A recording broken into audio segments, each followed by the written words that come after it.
take our country forward, we've got to have some leaders with a plan. We've got to pick out what we're going to do in America. What do we want to be?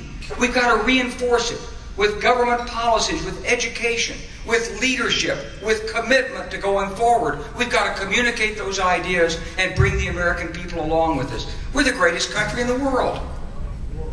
We still are the greatest country in the world, and we will be again. We just need leaders with vision and ideas. And we can't do it by dividing America.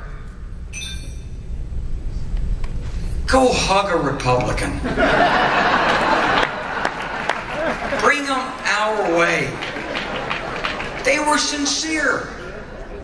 They just didn't understand. Their ideas, they weren't right. They overplayed their hand. Patriotism's a great thing. Faith in God's a great thing. But you've got to balance it with some humility, some compassion, some understanding for the other person's point of view, some respect for other nations abroad. You've got to do your homework. You've got to lead and communicate.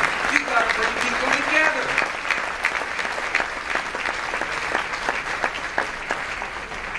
So, ladies and gentlemen, it's really up to you. You got a great leader and a candidate at the top of the ticket in Barack Obama.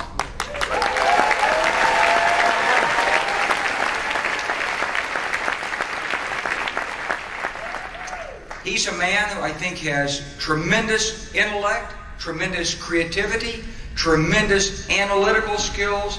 I think he's got the basic judgment and insight and instincts to be a great president for this country.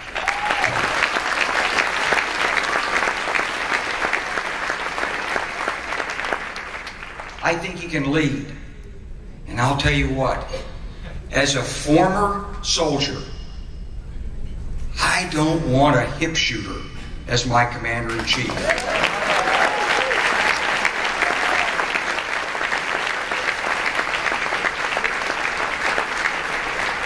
I want someone who's going to weigh the options and think about the consequences and say, gee, you know, they're telling me this, but we're not going to be in 2 or 3 years down the road on this policy. And have we heard from everybody who's got a stake in this? And, you know, is there another way of looking at the problem? And what does the enemy think? You know, in war at least, the enemy usually has a vote on what works. And if you want to win, you've got to understand how the enemy thinks. You can't have a president who thinks if you're trying to understand the enemy that somehow you're disloyal to him. I think Barack Obama has all the qualities we're looking for in America. To be a great president and a great commander-in-chief, and I want you to 100% wholeheartedly put him in that White House. From Texas, okay? From Texas.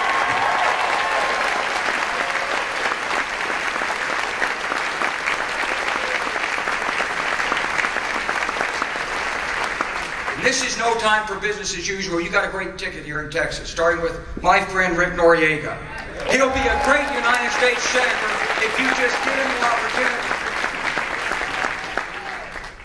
And on down the line for our great congressional candidates. You're going to see them all and hear them tonight, and I've met many of them and support them. And look, this is up to us. We're a democracy. If you look at the history of mankind, nations get themselves into trouble. Many nations have in the past that thought they were the greatest power in the world, that what they did was always right, that were exceptional.